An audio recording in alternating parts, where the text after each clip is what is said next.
Ya, kembali lagi bersama setelah segmen 1 yang seru. Yang Tadi udah bicara sedikit tentang tentang filosofi dan tentang bagaimana filsafat. Syarif memulai semuanya. Betul, sampai jadi the one and only. Kita harus emphasize terus bagian itu ya. Sekalian promosi dia selain punya tadi kelas buat anak, terus punya kelas apa tadi? Ngajar. Isolasi. Kelas isolasi. Ya, itu yang podcast lainnya apa nih? Tadi menarik tadi di ya kelas isolasi ada cabang. Jadi tadinya kan cuma zoom-zooman ngajar reguler gitu.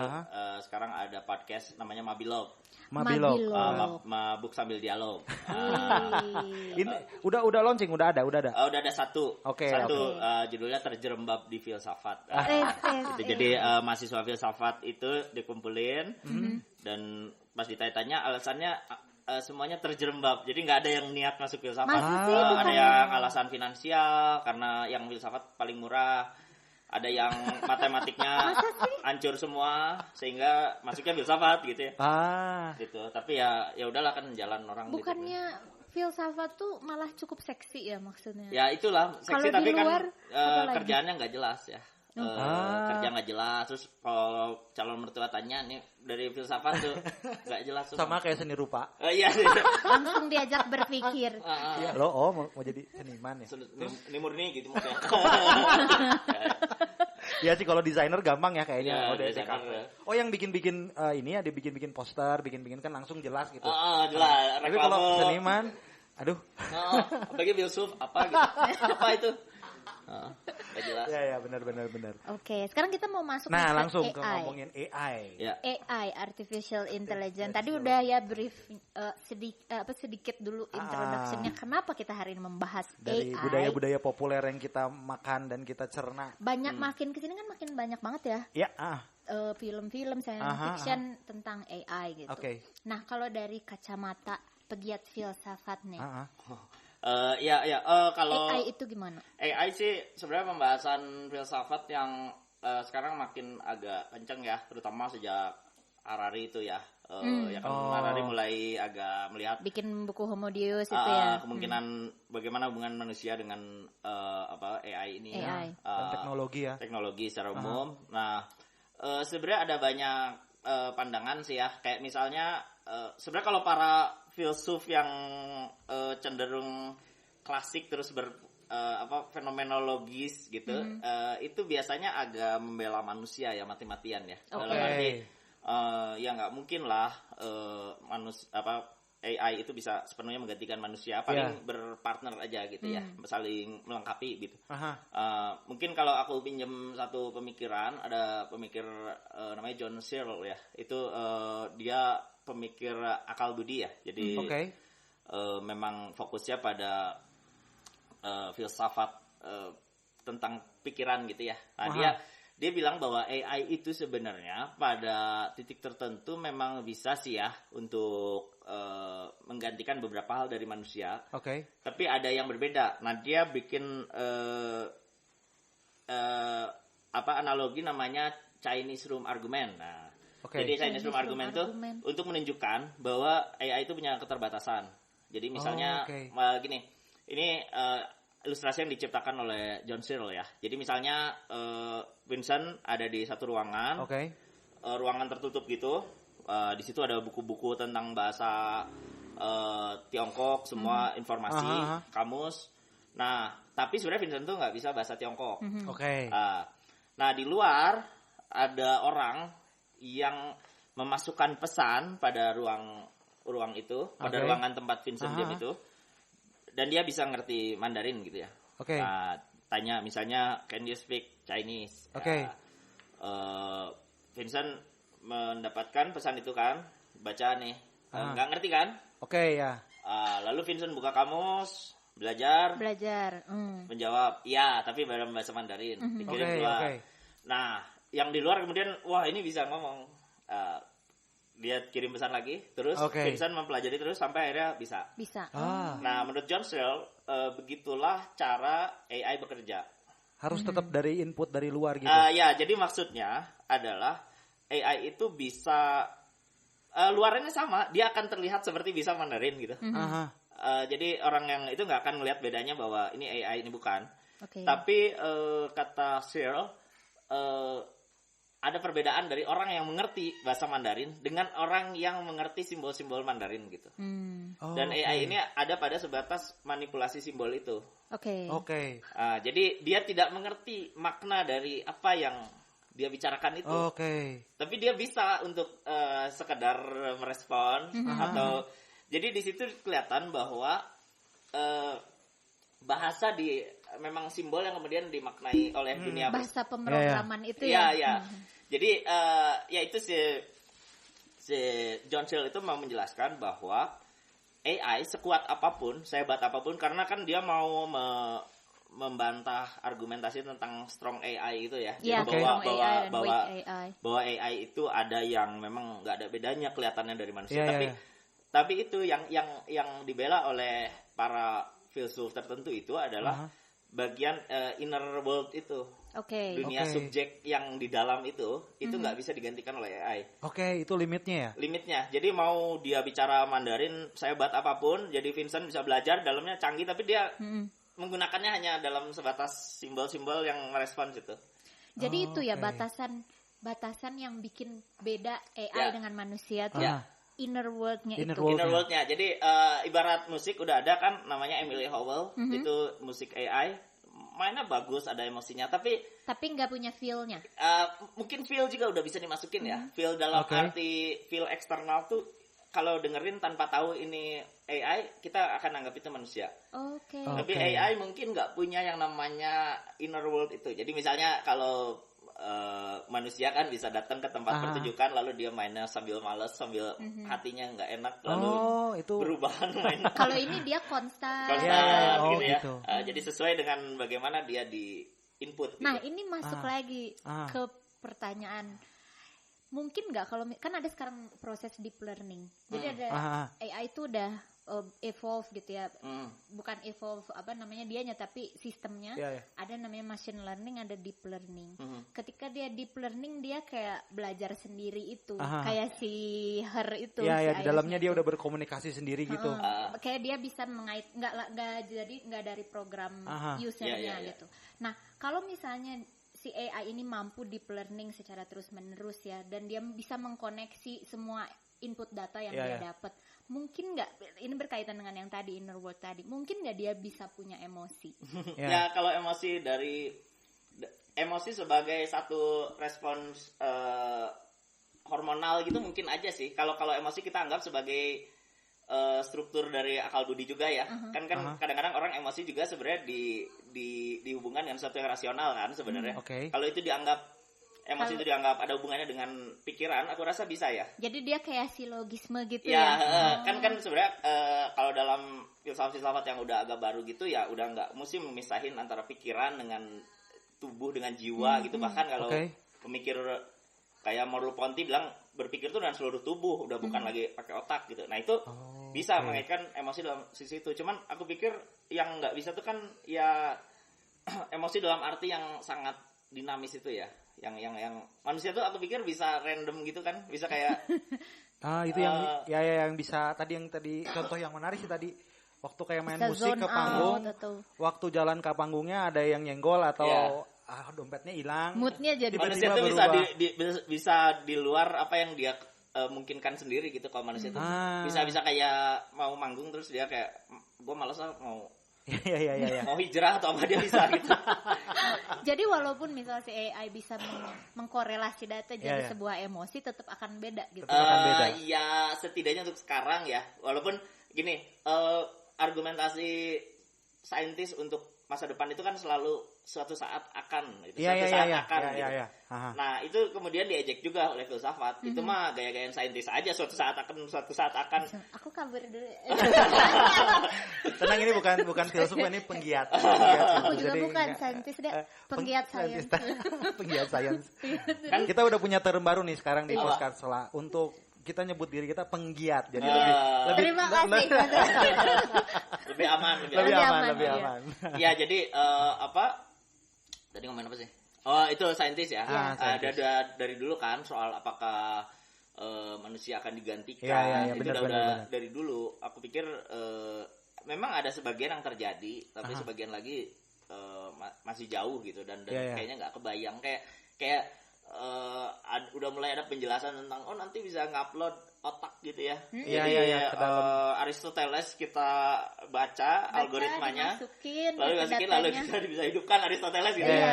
Ya, tapi kan tetap seperti Chinese room argument itu bisa jadi Aristoteles menulis tidak sama dengan kesadaran internalnya kan gitu. Jadi belum tentu dia menulis ya dia nulisnya gitu, kelakuannya lain kan bisa aja gitu. Iya benar. Itu yang membedakan ya dengan si AI. Berarti kalau pakai si Chinese room itu berarti kan tergantung jumlah data yang masuk ke dalam ya. Iya betul. Jumlah berapa stimulus yang dikasih sama si AI ini. Kalau gue lihat perkembangan ini cuman gue mencoba menjadi pikiran saintis nanti gitu. Itu kan kayak sekarang tuh semua terkoneksi ya, kita ngasih data semua ke internet, ke handphone kita, ke tempat-tempat yang sangat mungkin AI menjadi rumahnya. Setelah kalau ketergantungan manusia terus bertambah, semua orang ngasih inputnya ke situ, kayak mulai menyerahkan pertama, gue pengen pindah ke satu titik, Gojeknya gue ganti jadi aplikasi. Semua hal kita mulai masukin ke dalam si aplikasi ini, minimal dia punya bank data banyak kan, big data itu. Algoritma ya. Nah, setelah itu mungkin yang tadi Ipit nanyain, dia mulai bisa memproduce enough data di situ sih untuk mulai bisa akhirnya menyiptain si emosi tadi. Cuman memang limitnya adalah si akhirnya jadi lebih ya gitu aja, nggak ada faktor X-nya kayak manusia. Ya kalau ngomongin algoritma kan kayak misalnya Martin Suryajaya kan pernah ngomongin soal data krasi ya. Jadi apa itu Teh Bray? Data krasi itu jadi demokrasi berbasis data. Jadi kalau demokrasi kan kita seolah-olah kebijakan itu bisa dirumuskan lewat kehendak bersama. Nah, kehendak bersama itu sebenarnya apa yang dikehendaki dengan apa yang kenyataannya itu bisa lain. Maksudnya gini, jadi kita religius misalnya ya dalam ucapan tindakan, tapi ketika main gadget atau data ternyata nggak sama. Nggak sinkron. Banyak banget gitu mah. Banyak banget yang beda. Jadi pasti dia sebaliknya. Netizen bagi data krasi, demokrasi itu bukan diukur dari kehendak sadar kita dalam identitas yang tapi muncul dari data yang mungkin ini lebih jujur. Jadi kalau aku ngaitinnya sama spiritualitas sedikit ya, misalnya kita kalau dalam Islam tuh dihisab gitu, yang ditanya tuh bukan kayak apa saja yang kamu perbuat selama di dunia gitu, tapi kayak data krasinya kan. Jadi kayak data yang diendapkan dari YouTube jadi kebayangnya Tuhan tuh kayak ngambil chip gitu dari YouTube terus dipasang. Ini yang benar. Ada mungkin aja. Karena kalau ditanya kan manusia bisa bohong ya. Nah, jadi kalau data krasi itu seolah-olah kebenaran itu berdasarkan apa yang kita akses, apa yang kita data, apa yang masuk ke jadi data. Karena kan itu justru jangan-jangan mencerminkan kita yang sebenarnya. Itulah yang jadi bahan pertimbangan bagi kebijakan publik. Katanya kalau data krasi begitu, bukan demokrasi lagi. Bukan demokrasi lagi, memang harus berbasis data. Jadi bukan lagi apa yang kita identitaskan, tapi apa yang narasi ceritakan tentang kita. Begitu. Jadi kata data apa gitu. Nah, tapi itu juga bermasalah karena apa ya, kalau kita kayak kita bisa membatasi diri. Ya betul, dibatasi dan bisa manipulasi juga. Kayak misalnya kalau kita ngomongin skincare gitu di WhatsApp, nanti kan tiba-tiba muncul iklan skincare. Tapi kita ngomongin skincare itu tidak kadang bisa sangat bermain-main gitu. Nggak ada intensi. Nggak intensif. Bisa dalam bentuk kode yang disepakati, misalnya apa kita skincare yuk biar keluar iklannya skincare. Nah, manusia tuh bisa gitu, bisa punya konteks yang berbeda. Kayak misalnya aku ceritanya lagi berniat korupsi gitu, terus aku namain masing-masing dengan mangga, burung gagak apa. Nah, algoritma nggak bisa nangkep konteks itu, kayak burung gagak. Ya udah aku kasih iklan burung gagak gitu kan. Padahal bukan itu kan. Iya. Manusia memang lebih punya. Jadi kita masih bisa mempermainkan algoritma itu ya. Kita soalnya bisa menciptakan banyak persona sih. Jadi kayaknya di sini personanya apa, di sana personanya apa, di sana personanya apa. Jadi akhirnya karena kemampuan manusia yang berubah-ubah konteks itu akhirnya jadi lebih dinamis sih kalau dibandingkan dengan si AI tadi. Iya. Cuman itu juga bukan berarti kayak manusia harus yakin ya bahwa dirinya tidak tergantikan. Aku rasa beberapa hal itu udah bermasalah sekali kayak guru ya. Guru itu kalau pakai cara konvensional udah agak susah. Secara profesional udah mungkin tergantikan ya. Iya, karena anak-anak udah bisa lebih tahu secara pengetahuan ya. Itu kan secara profesional. Iya. Kalau secara eksistensialisnya bisa tergantikan nggak? Eksistensinya di dunia mungkin nggak? Ya enggak sih ya, tapi maksudnya guru harus jadi punya pola pikir yang lain atau menempatkan dirinya dalam peran yang lain. Misalnya moderasi ya, jadi guru tuh memoderasi. Jadi sekarang fungsinya bukan mengajari tapi memoderasi. Jadi tolong buka LibGen halaman gini atau download dulu gitu. Jadi dia harus tahu menghubungkan anak-anak ke digital tuh seperti apa. Gitu. Dan berarti kita juga harus secara sadar menggunakan AI itu sebagai tools gitu ya. Kira-kira gitulah. Untuk ngebantu dalam banyak hal kan bisa ya. Walaupun menggantikan itu juga bisa jadi pada titik tertentu ya. Pada titik tertentu. Kayak misalnya aku kalau lagi main musik pasti tinggal buka ini aja chord-chord yang udah di save gitu di save terus kalau mau transposisi tinggal klik aja gitu. Sementara kalau orang-orang dulu kan suka romantis udah anak-anak sekarang mah gampang. Chord tinggal gini, dulu mah kita muter kaset sampai berkali-kali. Itu aku pikir pada titik itu memang ada yang tergantikan sih. Iya. Itu justru menurut saya jadi hal yang memudahkan si manusia itu sendiri dan atas izin kita kan. Iya. Kita menyerahkan jiwa kita dengan sukarela. Sebenarnya permasalahannya kan permasalahan izinnya manusia, kita dikasih nih kemudahan bisa aja lu bilang enggak, bener enggak? Bisa aja lu bilang gua akan pakai, tapi ketergiuran itu kan sebenarnya mudah banget nih sih Syarif datang ke sini naik ini, makanan lu bisa sampai langsung ya tadi pakai aplikasi. Sekali, 2 kali, 3 kali, 4 kali kayaknya gue nyoba deh. Nah begitu kan sebenarnya permasalahan di dalam data itu adalah pertama kali kamu masukin kan itu yang langsung lu masuk ke dunia yang langsung terdeteksi gitu semuanya. Nah sebenarnya karena izin manusia juga sih sebenarnya. Nah batasannya di mana? Nah itu yang harus kita mulai lihat, karena kalau enggak kita akan larut dalam hal yang jadi orang-orang yang ya udah aja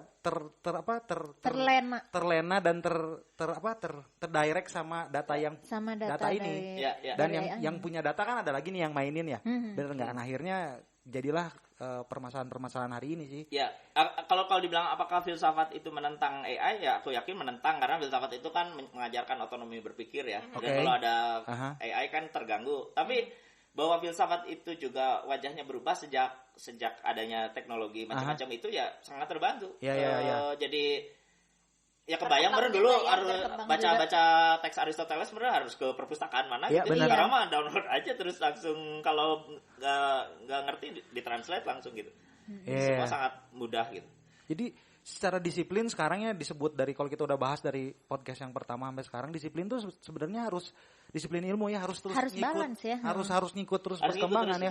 Kalau enggak ya lu bener-bener nggak ketinggalan zaman banget ya. Iya benar. Dan menurut aku sih harusnya memang kita belajar juga dari disiplin ilmu yang lain. Kayak misalnya dari science gitu, ya tetap aja kita harus ngerti filosofinya gimana gitu. Biar kita tuh nggak bablas juga gitu kan, entah itu creating AI-nya atau kita menggunakan AI-nya gitu.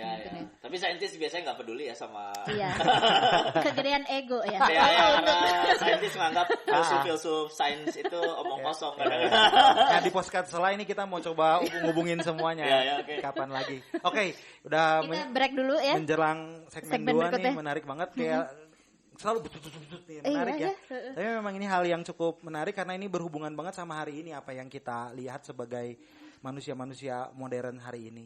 Jadi sekian dulu segmen 2, kita nyambung ke segmen 3 ya. Makasih. Iya. Oke. Setelah break dan tadi mendengarkan konser segala rupa. Kita kembali lagi ke podcast Sela di segmen ketiga. Masih bersama Kak Syarif nih. Kak Syarif yang selalu setia menemani kita sebagai penggiat filosofi. Gue mau nanya satu hal nih sebelum kita lanjut tentang AI. Masih berhubungan tentang AI dan AI sangat berpengaruh banget tentang hal ini. Gue pengen tanya tentang freedom. Karena idea of freedom kan kita tahu lah semua ada limitnya lah ya, sebelum AI dan sebelum teknologi ada pun kita tahu lah kita lahir pun sudah dalam sebuah sistem yang agak mengatur kita lah. Kayak lu harus ada nomornya ininya, lahir di mana dan segala lupa dengan sistem itu. Tapi dengan adanya si teknologi informasi dan lain-lain, dengan handphone yang ada kita kan punya pemikiran wah kita tuh bebas, benar enggak? Iya. Kita bisa seperti apapun, kita bisa mengakses apapun, kita bisa menjadi siapapun. Tapi dengan adanya AI dan kemudian algoritma, menurut Mas penggiat itu sebenarnya freedom itu apa? Oke, menarik ya. Ini aku akan bahas dari konsep dasar freedom dulu ya. Jadi mungkin agak sedikit panjang sedikit ya. Gak apa-apa. Jadi kan argumen manusia itu bebas atau tidak bebas itu kan masalah filsafat yang cukup rumit ya. Kayak misalnya manusia tidak bebas itu betul dalam arti sejak kita lahir kita udah dibentuk oleh lingkungan keluarga tertentu. Betul. Lalu tubuh kita juga menjadikan kita tidak bebas. Pikiran udah di Jepang tapi badan masih di sini, itu kan menghambat.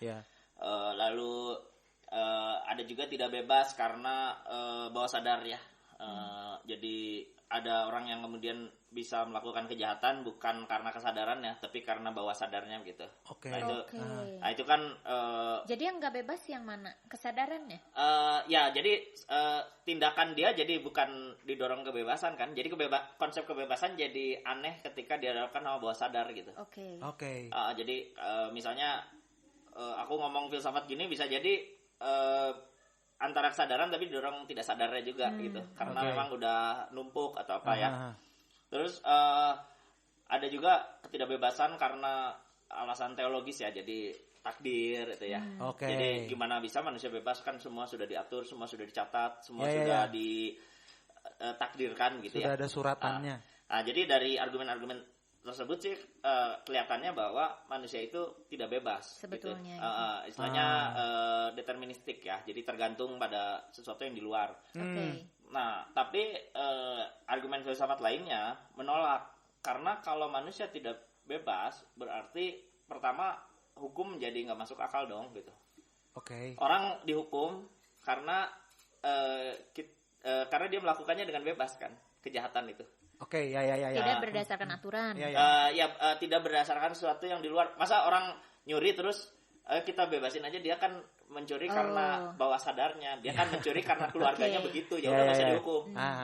Jadi dunia hukum masuk akal karena manusia bebas gitu. Karena manusia melakukan sebuah perbuatannya atas kehendak bebas. Makanya orang gila nggak bisa dihukum kan? Karena dia bukan melakukannya berdasarkan kesadaran gitu.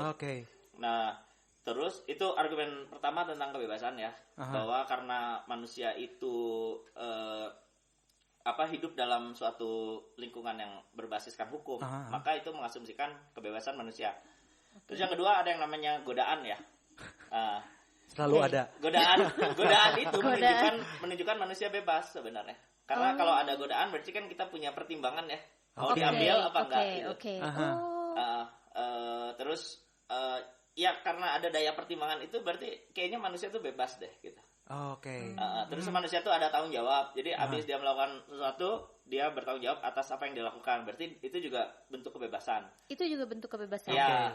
Bertanggung jawab tuh sebetulnya bentuk kebebasan. Ya karena misalnya aku nggak mau kuliah hari ini, tapi aku tahu bahwa aku tidak kuliah itu berarti nilaiku jelek. Konsekuensi. Konsekuensi itu bentuk kebebasan. Nah, jadi ada beberapa pandangan filsuf yang menyatakan bahwa manusia itu sepenuhnya bebas, ada manusia yang itu nggak bebas sama sekali gitu.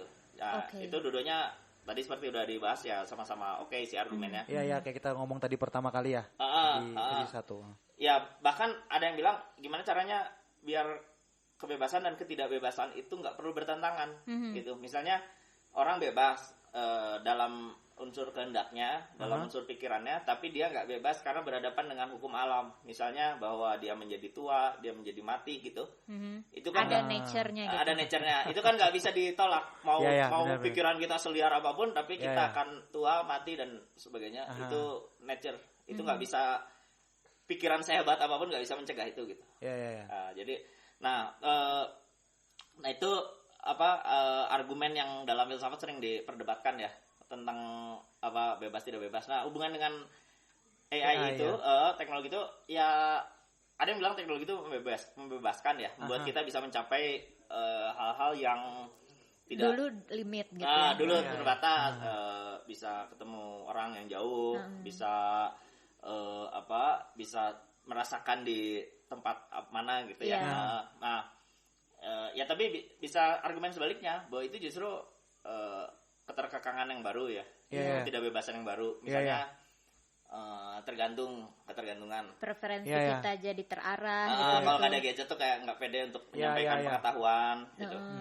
Kalau aku sih senang sama argumen yang bilang bahwa sebenarnya kalau kita itu mempunyai keinginan lalu keinginan itu dipuaskan terus, pertanyaannya itu adalah kebebasan atau ketidakbebasan gitu kan.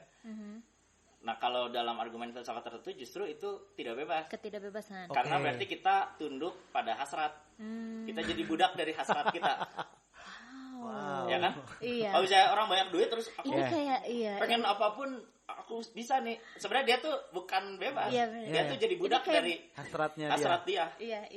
Justru yang hebat itu ada istilah dalam Katolik tuh agere contra ya. Jadi apa yang kita inginkan itu yang dihindari gitu.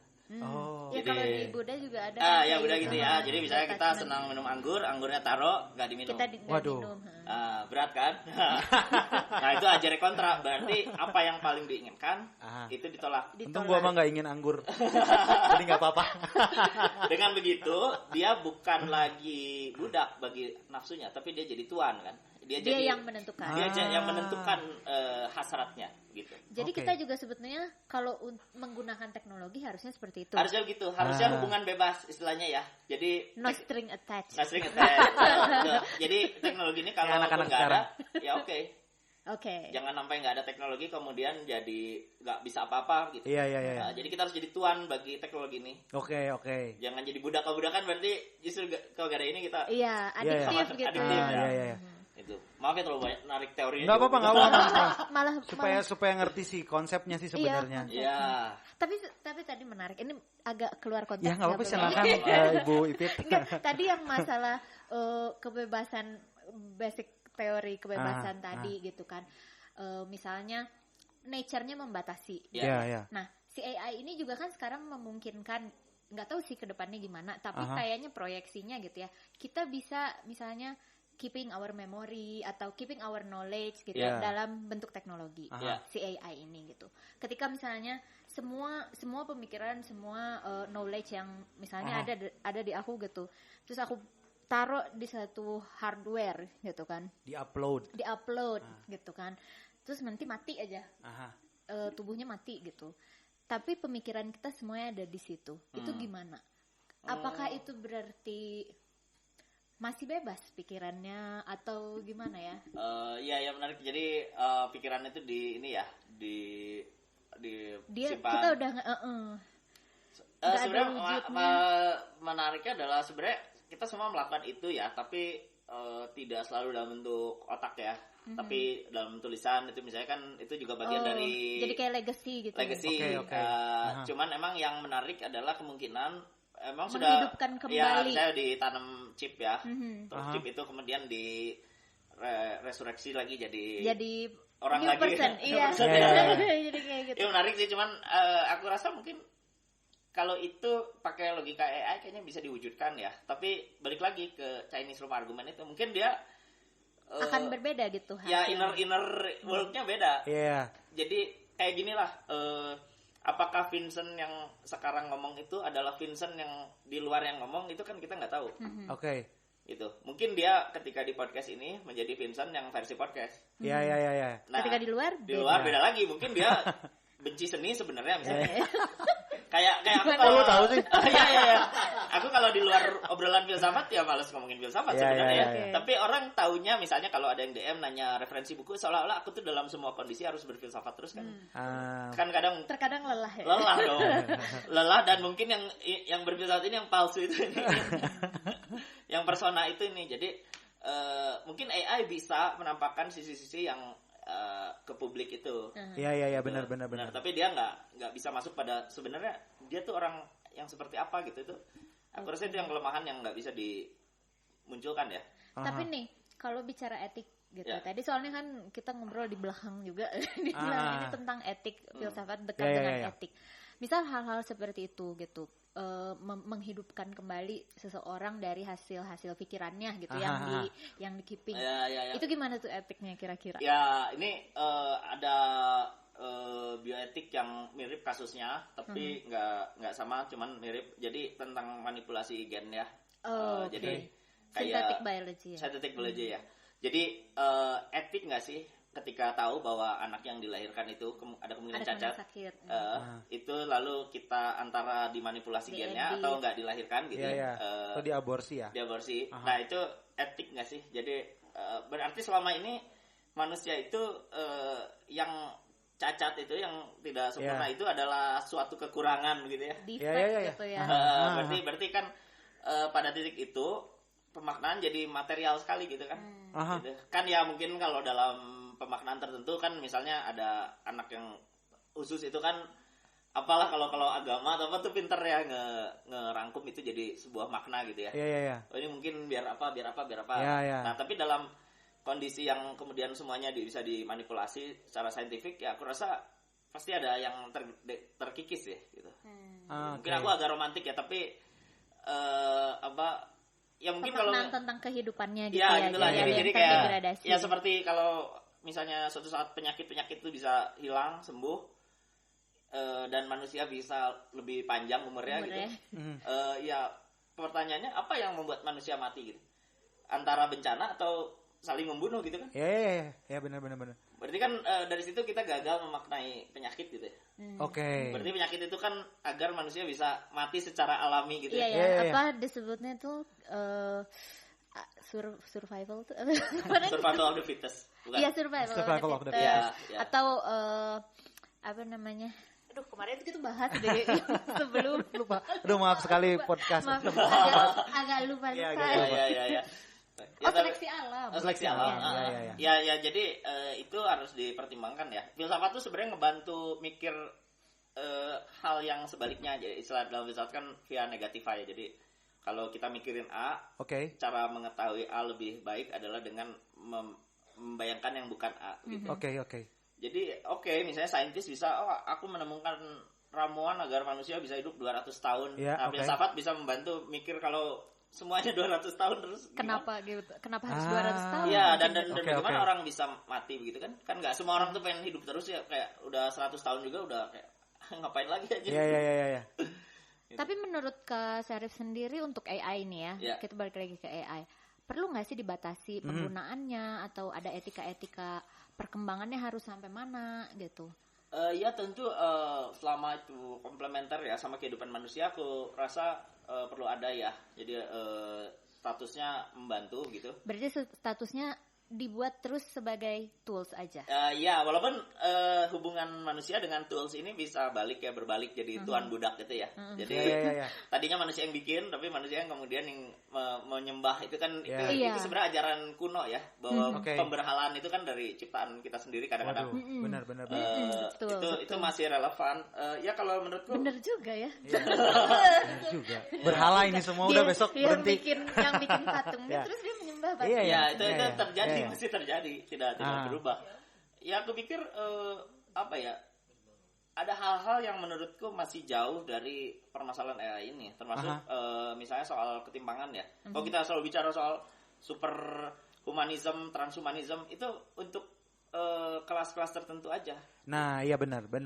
Jadi kalau kita ngomongin suatu saat manusia akan umurnya panjang dengan ditanam microchip, itu kan hanya untuk kelas tertentu. Ya, itu sebenarnya jadi menariknya membahas tentang teknologi dan perkembangannya sih, saat aksesnya cuman buat siapa. Kalau demokratis misalnya seluruh dunia merasakan efek yang sama, mungkin gak bermasalah, mungkin kita semua bisa bersepakat etiknya kita rubah. Atau akan lebih mudah untuk melihat ini menjadi sesuatu yang komplementer. Tapi kan sebenarnya permasalahan dari si AI ini adalah aksesnya di mana dan siapa yang kontrolnya, untuk siapa. Betul. Dan nanti kalau kebayang kalau misalnya katakanlah Indonesia tidak memilih, tidak ke arah sana ya, tidak punya interest ke arah AI, tapi setelah negara-negara lain sudah sangat maju karena mereka punya akses dan lain-lain. Dengan kemampuan AI itu kan berarti ketertinggalan akan semakin, kita udah tertinggal nih. Let's say kita udah tertinggal ya sekarang ya. Nah itu kita akan semakin tertinggal, bener nggak? Nah ini kan jadi ada jurang-jurang yang cukup ekstrim. Ya dan baru ya. Kayak kita merasa internet seperti egaliter ya. Tapi sebenarnya nggak juga. Yang nggak punya internet bakal tambah ketinggalan. Ya itu sih, itu yang uniknya selain melihat sisi AI sebagai hal yang bisa komplementer, tapi juga ngelihat aplikasi di society-nya. Iya. Karena kita nggak bisa lihat society as satu tempat yang sama gitu. Itu kan ada piramidanya dan ada satu lagi siapa yang mainin di atasnya juga. Betul. Kayak argumen data kerasi itu kan sebenarnya dinilai tidak tepat atau tidak relevan karena pasti pertama ada yang kontrol dari data itu kan. Iya. Pasti bohong lah kalau ada yang namanya ruang privat terus kita kayak tidak ada.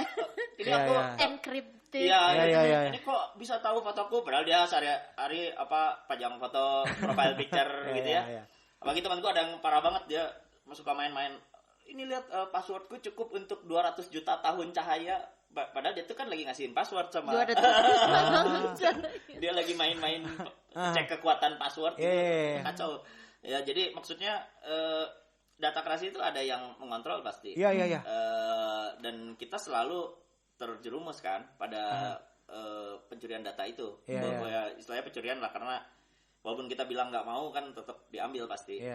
Dan yang berikutnya adalah akses terhadap data kerasi itu juga nggak untuk semua kan. Misalnya bagaimana dengan orang-orang di pedalaman yang nggak kenal internet.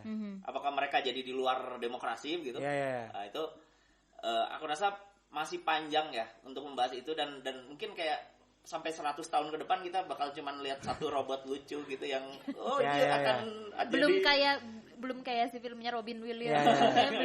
Filmnya itu 2005 ya, lu bilang tadi? Enggak, dia 90-an. Tapi dia men-setting settingnya 2005. Padahal ini udah lewat 2000, udah lewat hampir 20 tahun. Dan untuk menciptakan robot seperti itu kan masih biayanya mahal sekali. Iya, benar. Gitu. Oke. Sesi 3 cukup. Kita break sebentar, kita sejenak tarik nafas dulu. Kita akan melompat ke mungkin permasalahan kita hari ini aja di Indonesia nanti di segmen yang keempat. Oke? Iya, Sampai jumpa. Oke, sampai jumpa.